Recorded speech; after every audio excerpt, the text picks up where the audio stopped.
Hello there, welcome to Planet America. I'm John Barron. And I'm Licciardello. This week concerns Trump won't let the FBI do checks on his cabinet members. We'll talk to a former bureau official about that. We're going to look at the new government department that's going to fix all of America's debt problems. Or is it? But first... President-elect Donald Trump has suffered an early setback as he assembles his second-term cabinet, with his first choice for Attorney General Matt Gaetz forced to withdraw this week from consideration following several instances of alleged sexual misconduct, including paying for sex with a 17-year-old girl. The president nominated somebody, they chose to not go forward, now he'll nominate somebody else. Did you think your colleagues were already a no on him, though? Oh, I think some of them were. I mean, there's a sense of relief about it, of course. I think he did a pretty noble thing, frankly, honorable thing by getting out himself. That's a pretty generous interpretation from Senator Kramer. Matt Gaetz did a noble, honourable thing by getting out himself. In fact, he didn't tell Trump that he was still under ethics investigation, and he simply did not have enough support to get confirmed. The final straw for Gaetz was a graphically detailed media report about one of Gaetz's alleged professional encounters with the 17-year-old who testified in a deposition that she had sex with Gaetz on an air hockey table at a party while the homeowner watched. This, by the way, is an air hockey table. Happily, our graphics artist has left the rest up to your imagination, but not up to your imagination. When asked about all of that, Matt Gaetz announced he was stepping aside and later confirmed that he would not seek to resume his old seat in Congress either. Neither will he be going to the Senate, apparently, John. According to sources for the National Review, Gaetz is not on the list of candidates for the open Senate seat in Florida. DeSantis won't appoint Matt, the source reported. But don't fret for Gaetz's future. He's already found himself on the preferred career path for all scandal-ridden Republicans. Only one day after withdrawing his nomination for the AG, he joined the website Cameo, where he's already charging $525 a video. And to be fair, he's very good at it. I know your politics and mine may not align specifically, but you know, our career trajectories might not be either. I mean, here you are making partner, and my legal career took a little bit of a different turn this last week. What are you waiting for at home? If we had a budget of $525 at the ABC, Matt Gaetz would probably be reading this story to you right now. But I think the big takeaway from this Matt Gaetz withdrawal is the fact that the withdrawal even happened. All week we've been hearing about how senators were being given no choice but to support Trump's nominees. We're also told that behind the scenes, the Trump team has been playing hardball, and they've been giving an ominous warning to any Senate Republicans who might oppose his nominees. One Trump advisor telling our John Carl that the message is, quote, if you are on the wrong side of the vote, you're buying yourself a primary. That is all. And there's a guy named Elon Musk who is going to finance it. The Trump advisor added the president gets to decide his cabinet, no one else. Yet in the end, there were at least 4 firm Republican no's. Lisa Murkowski and Susan Collins were not a surprise. Mitch McConnell, well, he's on the way out of, well, everything. And this new guy, John Curtis. Now, he's Mitt Romney's replacement in Utah. You might want to keep an eye on Curtis. He could be the swing voter in the Senate going forward, at least for the next 2 years. But the point is that no rejections were supposed to be tolerated. None. Trump said he'd just make a recess appointment if he needed to. But Mitch McConnell has also been quoted as saying there will be no recess appointments for Trump. Now, sure, McConnell thought he was speaking off the record at the time, but no one's denied that he said it. And enough House Republicans have also said they are unwilling to play along with Trump adjourning the House, which means that Trump can't even force a recess on Congress either. In other words, John, at least so far, congressional Republicans are showing a fair bit of spine, and Trump is not enjoying the smooth sailing that he thought and maybe we thought he was in for. Yeah, we'll soon see if it's one and done, though. Trump's second choice to be America's top law officer, former Florida Attorney General Pam Bondi, she looks like she's going to be on a glide path to being confirmed by the Republican majority in the Senate, despite, or maybe even because of threats like this, to turn the power of the Justice Department against its own staff. The Department of Justice, the prosecutors will be prosecuted, the bad ones. The investigators will be investigated because the deep state, last term for President Trump, they were hiding in the shadows, but now they have a spotlight on them, and they can all be investigated. The investigators will be investigated, Chaz. Meanwhile, the senior transition aide who reportedly suggested Matt Gaetz' nomination to Trump, Boris Epshteyn, might be in very hot water. According to a Trump internal review, Epshteyn reportedly asked potential administration nominees to give him monthly consulting fees in exchange for advocating them to Trump.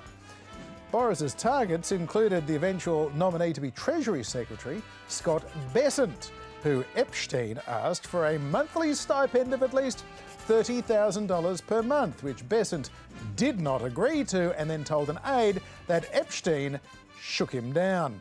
Meanwhile, Trump's nominee to be Defence Secretary, former soldier and Fox News Weekend anchor Pete Hegseth, continues to face questions over a 2017 rape allegation as he goes door to door on Capitol Hill this week, still trying to drum up support from senators. Did you sexually assault a woman in Monterey, California? I have, as far as the media is concerned, I'll keep this very simple. The matter was fully investigated and I was completely cleared, and that's where I'm going to leave it. Dude, you are not completely cleared. They just chose not to charge you. There is a very big difference. And Hegseth might have even more problems than that because not only did he not tell Trump's team about those sexual assault allegations, but then the police released a report about those allegations, which they had released to Hegseth years ago, and he didn't tell Trump's team about that either. So I reckon they might be getting a little bit sick of this guy running his own race, John. He wouldn't want too many more surprises to occur. Yeah, we could be about to see another one bite the dust. We'll see. By last weekend, Trump had named virtually his entire cabinet. That's unusually quick. And he was staffing up the White House as well. And some of them are raising questions too, even those being appointed to posts that don't require Senate approval, like Dr. Sebastian Gorka. An advisor to Trump during his first term, Dr. Gorka has been appointed as Senior Director for Counterterrorism. Trump's former National Security Advisor John Bolton, certainly not a fan, calling the anti-Islam far-right Gorka a con man who he wouldn't have in any US government. And another former Trump National Security Advisor H.R. McMaster agrees that Gorka is not a good person to be advising Trump. No, he's not, Margaret. But I think that that the president, others who are working with him, will probably determine that pretty quickly soon after he gets into that job. And other former Trump administration members are putting in their 2 cents worth at the moment as well. Dr. Jerome Adams, Trump's first Surgeon General, warning about looming infectious disease threats in the face of Robert F. Kennedy's vaccine skepticism and focus on chronic illnesses as he seeks to be confirmed as Secretary of Health. Dr. Adams noting that whooping cough cases are up 5 times this year already. There have already been 100,000 deaths globally from measles, and the H5N1 bird flu is, quote, steamrolling towards pandemic status. Adams is also posting that chronic diseases are important, but you can't die from cancer when you're 50 if you die from polio when you're 5. Meanwhile, Kennedy's hopes of making raw milk more widely available in the United States may have hit a snag as well. Currently, you can buy raw milk in some states, but not all, and it is illegal to ship it across state lines if it's unpasteurised.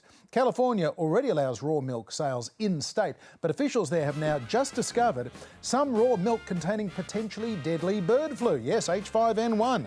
The human health implications of drinking flu-laced milk are not known, but scientists are, quote, fearful because cats have become infected from oral ingestion of raw milk. That's drinking to you and me. And there have been multiple reports of dead cats on farms with bird flu-infected cows. So it's a worry. Yeah, it is. And look, in the past, raw milk hasn't been a massive deal. Over a 20-year period, there are only 2,500 illnesses linked to unpasteurised milk, including 228 hospitalisations and 3 deaths over 20 years, which is not a lot over 20 years. But you can understand why they might be getting a little bit nervous with a new potential pandemic spreading. Yeah, absolutely. We saw what happened last time. But in case all of that might be giving senators second thoughts about Kennedy, the world's richest man and the guest who never leaves, Elon Musk, is not afraid to use his ex-Twitter platform to ramp up the threats against any possible holdouts, with an almost biblical-sounding threat this week. Whoever thwarts the will of the people will lose either their primary or midterm election itself. The people have made their will crystal clear. With all of that going on, you might think that public opinion has turned sharply against Donald Trump.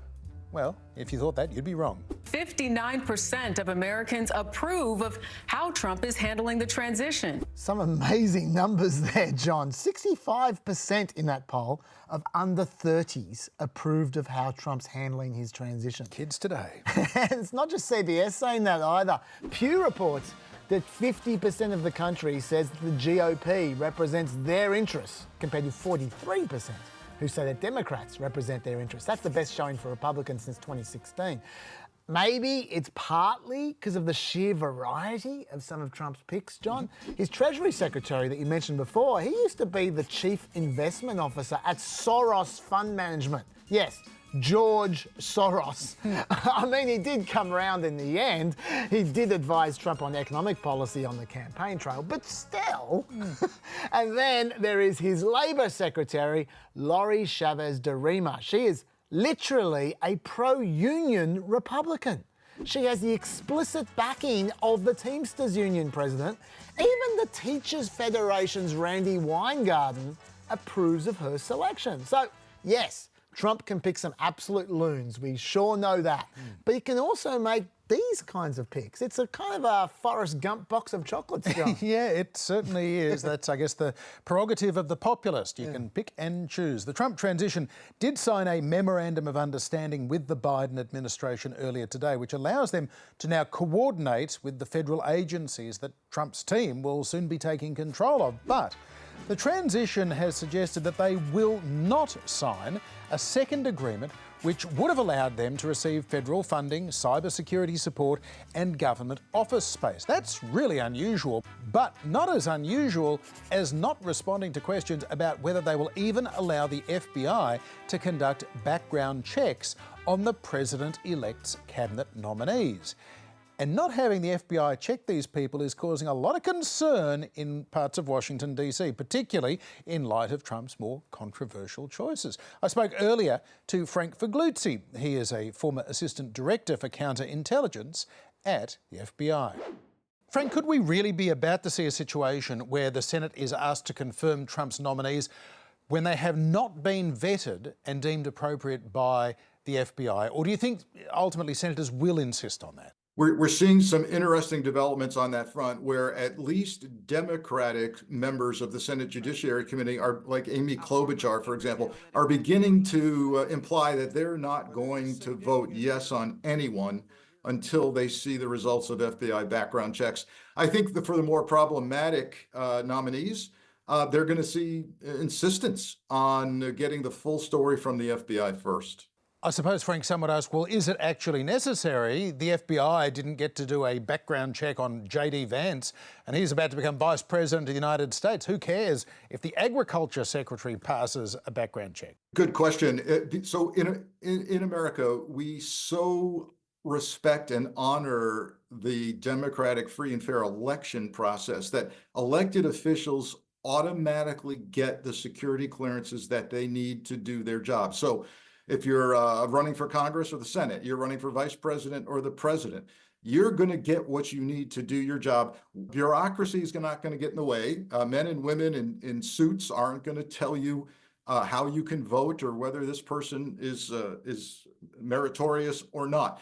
But when you are not elected by the people, then we do get the FBI process that kicks in because you're going to need that security clearance to do your job, and we want to equip the decision makers with the background they need to decide whether a nominee is qualified or not. And the FBI background investigations include not only your ability to keep secrets and be loyal to the United States, but also explore your qualifications for that particular job. Frank, we also know that Trump is bucking convention by not accepting traditional federal transition funds, instead relying entirely on private funds. Does that potentially raise concerns with you about influence, including foreign influence over Trump? Absolutely. I mean, it causes the Washington rumor mill to run rampant with the possibility, very real possibility, that some bad actors are funding the presidential transition team. And then is there a quid pro quo? So is foreign money coming in? He has refused to sign the ethics pledge that would require him not to take foreign money. He's not doing that. He's not taking a dime of U.S. government money to rent space for his transition team. This is the first time in our history that a president-elect has rejected the $7 million funds that come to him as president-elect. So he's on his own, and we are blind to the sources of funding that he's taking in. Is that part of the problem, though, in pushing back on this situation, Frank, that all of the criticism that could be made about Tulsi Gabbard and others having strange sympathies towards the Russians and so on, those criticisms could equally be made about the man who has just been re-elected president of the United States? Voters clearly do not care. Good point. The American people have spoken through their vote, and about half of the American people said we're good with this guy, but they rely on standard processes like the FBI background checks to tell them, hey, you're getting more than you bargained for here. And I think that we've got to absolutely embrace the methodology and processes that got us to where we are. If we abandon them right now, we are basically saying we're abandoning our rule of law, we're abandoning our institutions, and we're all in for one single individual. That's something I don't think Americans really want to do. Frank Figliuzzi, thank you very much indeed for joining us on Planet America. Thank you. When Trump ran for president in 2016, he promised to drain the swamp. He donated his presidential salary. He claimed to have sold all his stock. But this time around, there is a lot less talk about conflicts of interest and the opportunities for presidential enrichment that might come Trump's way. Like, for instance, from his social media company, Truth Social, as Melina Wicks explains in the briefing room. If there's one thing we know about Trump, it's this. I have a lot of cash. I mean, he's not wrong. But Trump's wealth used to come from real estate. These days, the majority of his fortune, at least on paper, comes from his 60% stake in the social media site Truth Social. As Forbes describes it, a right-wing Twitter knockoff that hemorrhages money and trades wildly. And they're not the only ones giving Truth Social stock side-eye. Okay, I want you to pay attention to this. Okay. But this stock has experienced its heaviest and most volatile trading day since it went public. And as of this morning, are you ready for this? Yes. The stock was up 224% this month. Now, it was coming from a very low place, but are you kidding me? And are you ready for this? Yes. Trump's social media company that has no new innovations, no new technology, I don't even think it has new users. It is now worth more than Elon Musk's, formerly Twitter, now X. Good thing she checked if I was ready, because that makes no sense. Truth Social has just 650,000 monthly active users in the US, compared to more than 70 million on X. And their ad revenue is not good. Meta has monetized its audience with a little over $35.6 billion in advertising revenue in the first quarter of 2024. Truth Social earned $770,000 in the same period. They made $770,000. In Australia, that's almost enough to buy a one-bedroom apartment. Trump is in a catch-22. He has a majority stake in a multi-billion-dollar company that makes no money and is only worth billions if he doesn't sell it. But now that Trump is set to be president again, he has much more important things to worry about.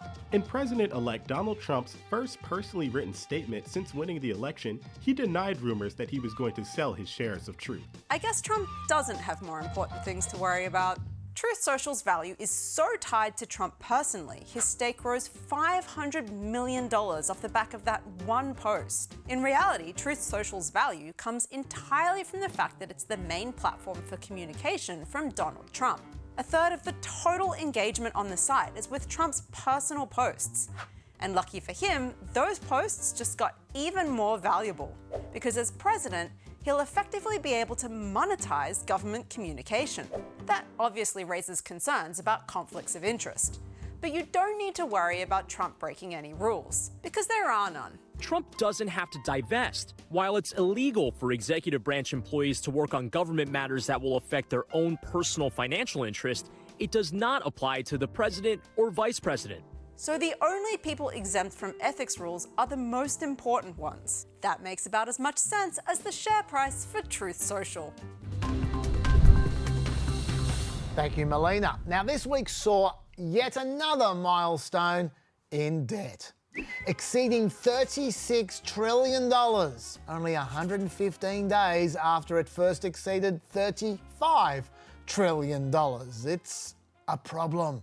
But Trump has a potential solution. Elon Musk and his Department of Government Efficiency. How much do you think we can rip out of this wasted $6.5 trillion Harris-Biden budget? Well, I think we can do at least $2 trillion. Yeah!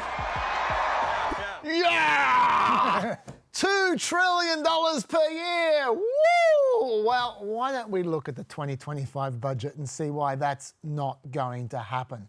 Firstly, there is Social Security and Medicare. Together they cost $2.5 trillion. But Trump said this. But I will not cut 1 cent from Social Security or Medicare. So those two are off limits. Then there are interest payments on the debt. That's another $1 trillion, but you legally have to pay them. Then there's another $1 trillion for defense, but remember, Trump said, I will provide record funding for our military. So that spending's actually probably going up.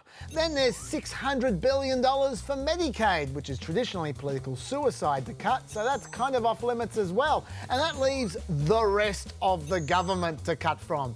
The entirety of the government. We're talking veterans benefits, the Department of Justice, food safety, air control towers, everything. And they, in total, the entire government, add up to less than $2 trillion. So that is why DOGE is not going to do it. The thing is, there are already countless government bodies looking for savings, but 7 of the top 9 suggestions made by the Congressional Budget Office involve cutting Medicare, Social Security or Medicaid. So they're not going to be happening. The Government Accountability Office made 5,480 savings recommendations recently, worth $151 billion. But $141 billion of those dollars were cuts to Medicare. Not happening. Now, Musk has speculated that they might save a chunk of that money through staffing cuts. Except that's not where the government spends its money. Full-time, permanent, civilian federal employees only cost the government $300 billion a year in total for salaries and benefits, a lot short of $2 trillion. And if you cut those staff, they only tend to get replaced by contractors who are more expensive. Contractors cost the government $750 billion a year. Maybe they need more staff. Well, why not get the president to just not pay for unnecessary programs? That's simple. Well, it's because Congress passed the 1974 Impoundment Control Act, which stops the president from ceasing expenditures that have been authorised by Congress. Now, Trump has previously said that he thinks that law is unconstitutional, and DOGE agrees with him. But let's see if the Supreme Court agrees with him, shall we? Finally, what about the president just striking a lot of expensive regulations? That's simple. They can do that, can't they? Well, kind of. No, not really. They can't make regulations disappear with executive orders. You need to rescind regulations by the same process as the regulations were created in the first place. And if you shortcut that process, the courts strike you down, like they did to Trump extremely frequently in his first term. The truth is, there are things that DOGE can do to save money. There are, but they're just not sexy or fun. There are 10,000 programs out there, nearly all of which have their own payment systems, their own technology, their own accounting, their own oversight, their own procedures. You can get to the bottom of those 10,000 programs. Some of them are genuinely wasteful, and you can recommend that the president get rid of them. Go through that slow, difficult process of repealing some of them. It's torturous. You're not going to save $2 trillion, and it will be devilishly difficult, but It can be done. It's a good thing. I hope they do that. So let's thank God that DOGE has some real brain power working with it. Like, Marjorie Taylor Greene. Fantastic. Just what they need. I think Alexandra Ocasio-Cortez put it best when she said, Greene barely shows up and doesn't do the reading. It's like giving someone an unplugged controller. Good luck, DOGE. Kamala Harris became the first woman elected vice president 4 years ago, and many also assume that she was the first person of colour to be elected VP, but it turns out that's not the case. This is Charles Curtis, although if you'd never met him, he'd likely say, "Call me Charlie." Charlie Curtis was born in Kansas in 1860, a year before statehood, with America on the brink of civil war. His mother was part Native American. She died when Charlie was 3, and with his father off fighting the war, the boy was sent to live on a core tribal reservation with his grandmother, who was the granddaughter of Chief White Plume, who'd ceded most of the Corps' land to the US government in the 1820s. The story goes, when Charlie was 9, rival Cheyenne Indians raided the reservation and he walked close to 100 kilometres to the town of Topeka to get help. We wanted to appeal to the white man, and I could speak English. I was live and active, and as young as I was, the chief of the tribe thought I could be entrusted with the important message. The journey made Charlie a hero among the Corps, but his father's family insisted that he stay with them in Topeka instead of returning to his tribal life. So, Charlie became a jockey, a fruit seller and a cab driver, making money to eventually go to law school. His legal career propelled him into politics, the US House, then the Senate in 1906. In every campaign, he told colourful stories of his childhood growing up on a Native American reservation. But Curtis was a controversial figure among Native Americans. He favoured assimilation, and he helped to pass laws to abolish tribal councils and courts. He'd become the Republican Senate Majority Leader in 1928 when he threw his hat into the ring to become their presidential nominee. But his campaign never really got off the ground. Herbert Hoover, 1,126 and 1/2 votes. When Herbert Hoover was nominated as the Republican candidate for president in 1928, one of his most violent critics was the Senate wheelhorse Charles Curtis of Kansas. But after Hoover had won the nomination, Curtis was delighted to become his running mate. Come Election Day, Hoover and Curtis scored an easy win over Democrats Al Smith and his running mate Senator Joseph Robinson. The vice presidency may have been a consolation prize, but Charlie Curtis took his role as the president of the Senate seriously, and his ceremonial duties, including opening the 1932 Olympics. In the name of the President of the United States, I proclaim open the Olympic Games of Los Angeles. Just months after Hoover and Curtis took office, Wall Street crashed and America slid into the Great Depression. And later, in 1932, they lost their re-election bid to Franklin Roosevelt. Yet, Charlie Curtis remains the highest-ranking Native American in government and the first person of colour elected to the vice presidency.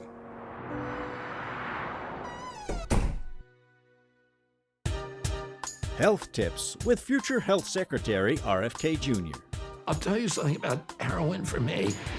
I did very, very poorly in school until I started doing narcotics.